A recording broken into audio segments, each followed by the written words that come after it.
c'est un enjeu important. Voilà, vous me prenez de court là. C'est pour ça. Il est bon, hein. Tout est bon, on est...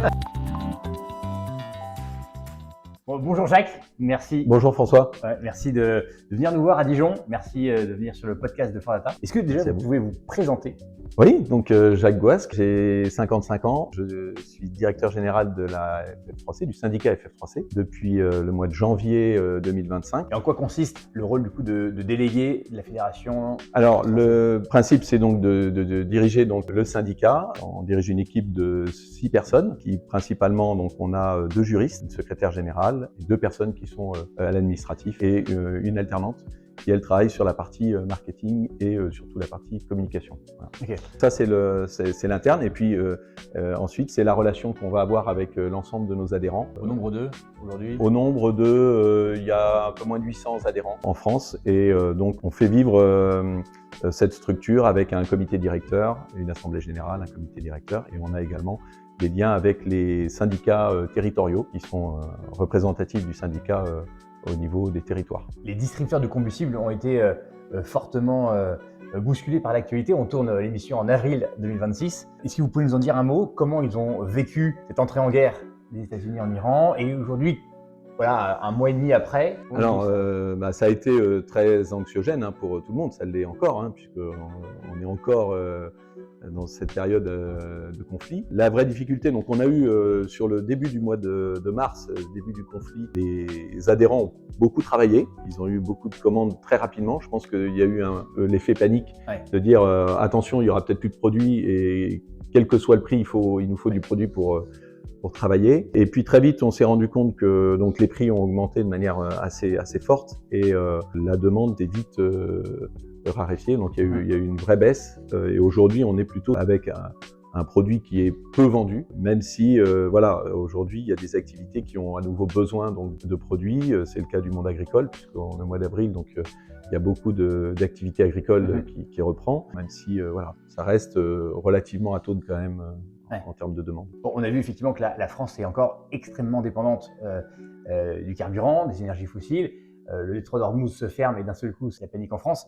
Le Premier ministre, du coup, en ce sens, et pas qu'en France. Ah oui, et pas qu'en France. Non, bien sûr. Je pense que c'est tous les pays d'Europe qui sont touchés. Enfin, la plupart, même dans le monde entier. Je pense que ce détroit, il a une incidence sur l'ensemble de l'économie mondiale. Et la France donc reste touchée, et notamment c'est l'effet prix qui pose un problème, parce que en termes de produits, on a des produits, on a du stock. Oui, il n'y a pas de problème de pénurie de produits, mais on a des produits qui sont très élevés, notamment sur la partie gasoil, puisque la France importe beaucoup de produits finis, et notamment du gasoil.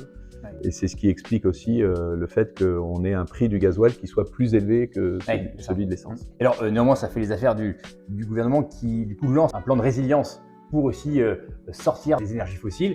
Et donc les annonces du Premier ministre pour accélérer dans la transition énergétique, dernièrement avec toutes ces aides qui vont être mises en place. Donc justement la profession des distributeurs de combustibles, comment ils appréhendent cette transition énergétique? Qu'est-ce qu'ils vont d'ailleurs aussi proposer? Quelles vont être leur part dans cette transition énergétique? Alors, ce qui est sûr, c'est qu'effectivement, il y a eu des annonces avec un plan d'électrification par le gouvernement. Je pense que globalement, les acteurs économiques attendaient plutôt des solutions de court terme, et pas un plan d'électrification à 10, 15 ou 20 ans. On est plutôt sur des solutions court terme pour permettre justement à l'activité de pouvoir continuer. Ceci étant, nos acteurs sont des vrais acteurs de la transition énergétique depuis longtemps. Ce sont des vrais professionnels de la distribution d'énergie dans les territoires. Donc ce sont tout un pan d'une activité qui aujourd'hui est dépendante de cette distribution. On parlait des agriculteurs. Demain, si ça devient compliqué, c'est l'activité agricole qui va être pénalisée. Alors, comment ça se traduit dans la transition énergétique pour nos adhérents? Effectivement, on a des adhérents qui travaillent sur une vraie diversification, donc avec d'autres produits. Et puis, on a également les produits d'énergie renouvelable, et notamment pour ce qui est du combustible, le biofuel. Donc on a un biofuel qui aujourd'hui fonctionne avec 30% d'ester méthylique, et l'objectif c'est effectivement de monter dès l'année prochaine avec un biofuel 55% et à terme pour avoir un biofuel 100% renouvelable. Donc on a des tests qui ont été faits pour pouvoir normaliser ces deux produits. F55, F100, qui sont pour l'instant très probants. C'est là-dessus aussi que l'avenir peut se jouer pour nos distributeurs. Alors justement, cette profession, comment elle va être amenée à évoluer dans les 5-10 ans à venir? Comment vous voyez l'évolution de cette profession? Ça fait déjà très longtemps qu'on a une concentration des acteurs.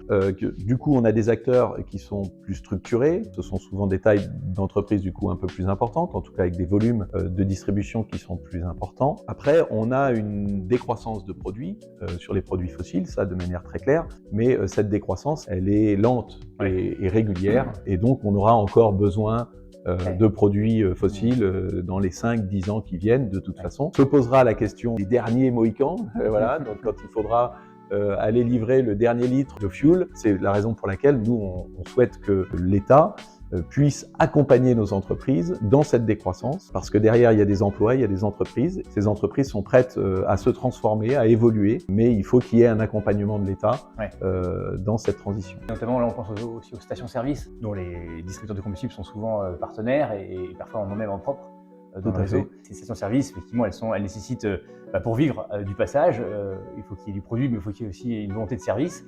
Comment ça se traduit effectivement cette existence des stations-service, ce maillage qu'on a aujourd'hui encore très nombreux? Alors, on a un maillage nombreux, mais qui a tendance à diminuer. Je sais qu'il y avait une enquête qui avait été menée par Mobiliance avec une diminution quand même du nombre de stations-service. Et effectivement, c'est du service en moins pour l'ensemble des consommateurs. Donc, ça veut dire des trajets plus longs pour aller chercher de l'essence s'il y a moins de stations-service. C'est la raison pour laquelle il y a certaines communes qui ont même racheté des stations pour pouvoir fournir leurs administrés, en tout cas que la distance avec la station reste quand même encore raisonnable. Tout à fait.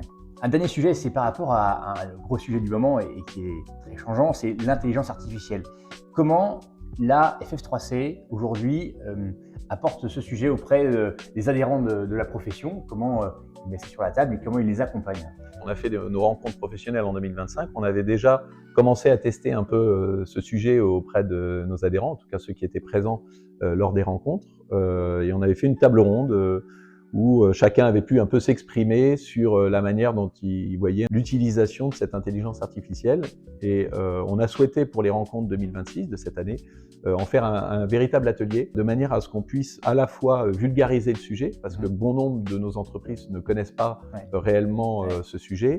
Et je pense que c'est important et intéressant de pouvoir faire une sorte de mise à niveau sur l'IA. Qui est un sujet qui en plus est évolutif, il évolue tout le temps. Et l'intérêt, c'était derrière de pouvoir essayer de comprendre comment l'IA pouvait être un levier de croissance pour leur activité.